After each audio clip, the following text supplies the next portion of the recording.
and they go about once a month, and it's at the highway crossing of I-25 and 34 in Loveland. And we're on the west side of the street, okay, and we're on the north side of Highway 34. So anyway, it's just a lot of fun, a lot of stuff, different things. There's a lot of different stuff here. Of course, there's guns, and there's ammunition and stuff. There's background check place. That's all they do. When you buy a gun, you go in, you sit down. First thing you do is give them your driver's license, okay, and your name and everything. You fill out all the paperwork, and then they run it through the federal background check. And a lot of people don't pass. You'd be amazed what's actually in the records, okay, from maybe 25 years ago, that you won't pass, you know, and you don't get a gun. And so it really makes it kind of ornery, because you have to pay the guy for the gun. That signifies that you actually bought it. Then that gun comes off the market, okay, and it waits while the guy goes and gets a background check. Well, if he don't pass, then he's got to come back and get his money back. The guy that sold the gun could have sold the gun. I say it takes 4 hours for the background check. So it's a big mess, actually. If the guy doesn't pass and isn't legally capable, able of owning the gun, then everything has to go back. Well, it might be Sunday at noon and we close at 4 o'clock, and so the guy didn't get to sell the gun because the background check didn't go through and the guy can't buy the gun. So it is kind of a mess, but we check thoroughly for everything. So it's fun to be here. It's fun to see the new stuff. It's fun to see the old, like 75, 80-year-old people that's been around guns their whole lives. They know everything there is to know about guns. There's long-distance shooting guns, all kinds of self-defense. People that know guns, they run machine shops, they can manufacture parts for you, they can fix a gun if something's broken. You know, there's old guns, there's new guns, antique guns, black powder guns. You know, guns, you got to remember, I say guns a lot. There's a lot of people out there right now that are kind of thinking guns don't hurt people. Okay, here's how a gun can actually hurt you. If you take a Colt 45, long Colt, and it's heavy, weighs about 2.5, 3 pounds, you knock it off the table, it lands on your toe, then the gun can actually hurt you. The guns don't just go off. Guns don't shoot people. People shoot people. And anybody that talks about guns hurting people, 100% wrong, basically stupid, pretty much an idiot, because guns are an inanimate object without a brain. You know, when you see a knife this long, that's like that's a probably 12 or 13, 12-inch blade, and it's this sharp. Okay, it's obviously dangerous in the wrong hands. When you can actually cut like that, clear out there, oop, took that nick right out of there, cut like that. Okay, the gun is quite, or the knife is quite capable. You know, I mean, if I wanted to, I'd turn it over and I'd use the back right there on it. I'd beat you to death with the knife. I don't have to cut you. I can do the same thing with a stick. You know, I can do the same thing with any inanimate object or my hands. So they're perfectly safe. Guns are safe. Obviously, in the wrong hands, they're a bad deal. In the right hands, it's the best thing. When you really have a problem, you call a guy with a gun. What do? You call a guy with a gun. Why? Because he can shoot the bad guy. You want the good guy, the cop, whatever, to show up and go, I've got a gun. You can't hurt us. No, you want him to actually shoot the bad guy if necessary, right? That's how we took care of Hitler, Mussolini, Joseph Stalin, Mao Zedong, Pol Pot. If you're younger, you don't even know who these people are. But, you know, people with guns went to the bad guys and shot enough of them and threatened enough of them that they finally said, okay, we quit. We give up. This is a bad idea. We should have never started it, you know? So anyway, if you're a collector and you want old guns, black powder, muzzle loaders, the old infantry, cavalry models, things like that. You know, of course, the new guns, the ARs, and people go, no, that's a high-powered rifle. No, those kill people. That's an assault weapon. That's a high-powered rifle.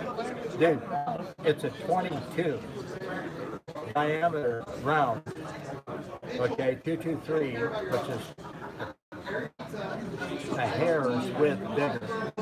Not a high-powered point off. You know why the military uses 223s? Pokes a hole in you 99% of the time and don't kill you. Sends you back to the infirmary, puts you out of action.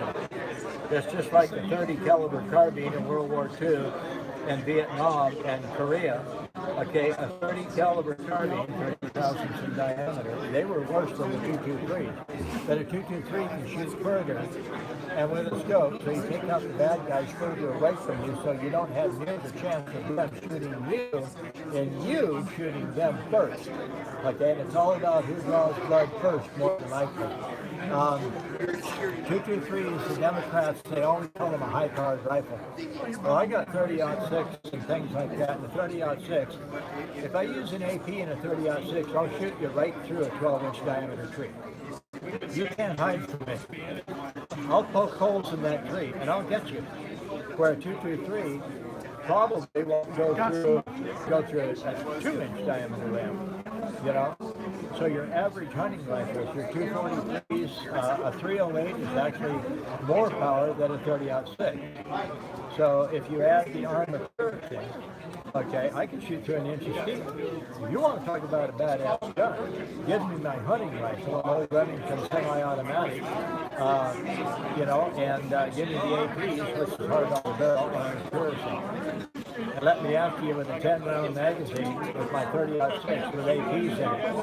And we'll see what you can hide behind, and I don't get you.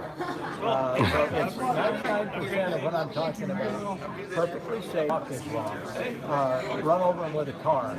I think it's like got 38% of all kids under 18 that die in a car. Why? They're dumb. They misuse the car. They drive it wrong. They're giggling, laughing, paying attention to their friends. They're doing things they shouldn't be doing. They're over-driving, over-correcting, maybe driving intoxicated. Showing off for their friends, just, you know, things like that. So if you want to take away the object or the instrument that might have killed somebody, here's a true story. North of Everett, Washington, Marysville, Washington, back in about 92. 5 girls in an open-top Jeep, out goofing off, 15 to 18 years old. The 2 in the front were belted in. The 3 in the back were not belted in. They were driving fast on a road that everybody loves, and it's an S. And the more you do, and the faster you're going with a Jeep, jerk the wheel a tiny bit, too much, at the wrong time, flip that Jeep. They rolled the Jeep into a swamp.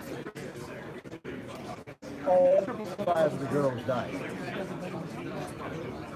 They were all on the same ball team.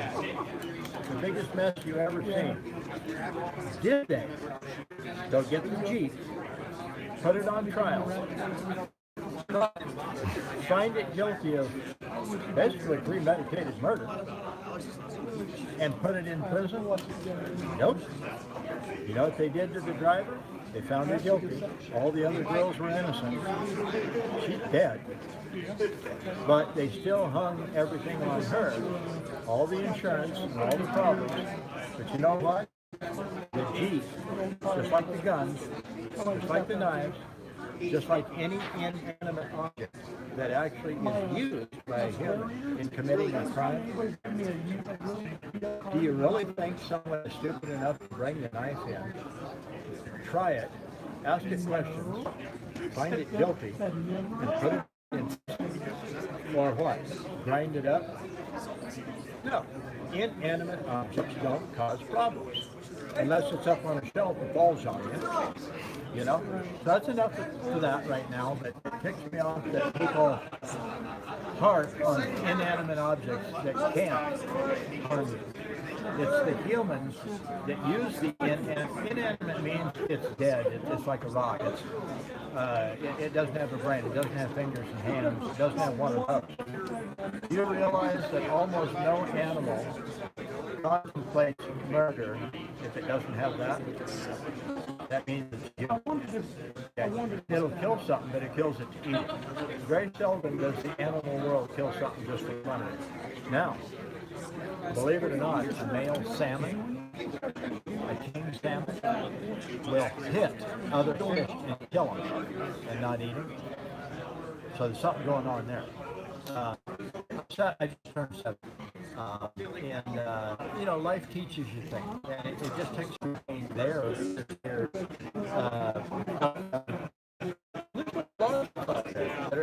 So uneducated, stupid, that actually believe, like COVID, you realize that since February 2019, I don't know anybody that's died from COVID. I only know one person that's died since then. He was 74 years old, 60 pounds overweight, diabetic, already had a heart attack, 2 bypasses. What do you think from something going to kill like that? The slightest cold, the slightest flu, anything like that. Okay? What did they label his death as? No. It's crazy. All right? I asked my sister-in-law, she's in medicine and everything. She don't know anybody. She's worked in a laboratory as a pathologist for 50 years. She knows what sickness and cancer and viruses and flu and bacteria, fungus, things like that. I asked her the other day. She never Washington. I don't know anybody. You know what? They won't let you in their house. You have to mask up. You have to go. They won't even let you in their yard. Okay? 20 feet away. Who do you know that's got a second guy who's that together? You know? Have you okay. Well, we'll have to go over that. Nobody has died from heart attack. Nobody died from diabetic shock. Nobody died from the flu. Nobody died from anything else since about February of 2019. They all died from COVID. That's all you hear. Oh. In Washington. Look at that. You're going nowhere. So anyway, this is Brad, sharpensbest.com. Go to sharpensbest.com. Go to YouTube, Sharpensbest. Watch how I sharpen lots of different things. 55 different knives, blades, and tools. The sharpeners never wear out. They don't break. They don't come apart. They don't quit working. And if you have this pocketable little guy, he's got a bottle opener, all right? It's got an open face straight line sharpener for lots of different blades. It's got a V-notch for reshaping and sharpening blades. And then something that I have not found a sharpener yet. It's not just a sharpener, but this is in the handle. Oh my God, that's a new one. I can't scratch the new one. Give me just a second. I didn't realize that was brand new. There's one. Same thing. Chinamen say, some ding. So there's a coating on it. It's a ferro rod. It's called ferrocerium. It's a combination of 6 rare metals, magnesium being one of them. So we take the hard, sharp corner, put it on there. It'll look like that at first. Give it a few scratches. Underneath is actually the bar that sparks.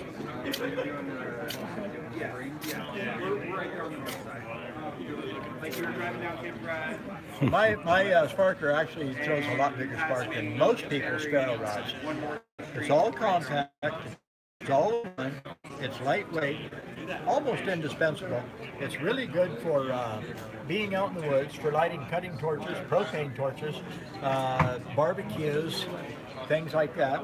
I can sharpen 55 different types of knives, blades, and tools. You take a whetstone or a Lansky, all the different kinds of sharpeners and see, put 50, 60 different types of blades out there and see how many of those you can't sharpen, because a flat or round object won't. The genius of my sharpener is, like right here. Just go around like it's a knife, just like that. Turn it and do it again, do it again, do it again. All right, my pizza cutter is I'm not pressing very hard. It won't go until it actually takes the fingernail off. Okay? If you want to sharpen that knife, okay, you can either individually, like that, set it down left, scoop it out right, set it down left, scoop it out right, go right through there. When you get to the little ones, pick on them, just like that, go all the way out on the back, and let's see what a very serrated edge blade cuts like. That's smooth. You know, you take a knife. Oh, I don't know. I've done this before, but I don't know. Okay, make them cut like that. Oh, come on. There. Okay. So they just work. Sharpensbest.com. Go to sharpensbest.com. Go to YouTube Sharpens Best. Subscribe. Enjoy the videos. There's about 800 sharpening videos. The rest are just fun, goofing off, going places, Mexico, Hawaii, whale watching. I think I've got some snorkeling trips to Hawaii, dolphins, sailboat, quads, poker runs, mud stuff.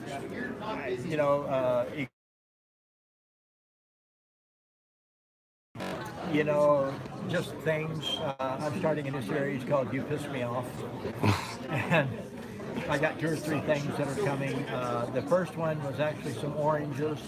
The skin was so tough that you can't even hardly get into them. There's so much pulp inside the orange that if you actually try to chew it up, you end up with this big wad of crap. Okay, and you have to pay money for those oranges. And the packaging, it talks about how wonderful, how fantastic, how great they are. Grown in the United States, Florida oranges. I wouldn't give you $1 for 100 tons of them unless I could throw them at the owners that actually grew them or made them, whatever. Been around the block more than once, know a few things. And, so crank me up and let me go, and you'll probably hear stuff. Maybe we go trumping in August. Get back to work, Brad. Yeah. So anyway, we'll talk to you later. You got a pocket knife? I'll sharpen it free for you. I hear they're changing the name of a gun, by the way. Name of a gun? Yeah. Oh, I know that family. It's a cordless hole puncher now. So it's a little more polite that way. Yeah, so. I talk about, well, that person needs a little dose of high-speed lead poisoning. And on that note, I'll see you later. Later. Bye.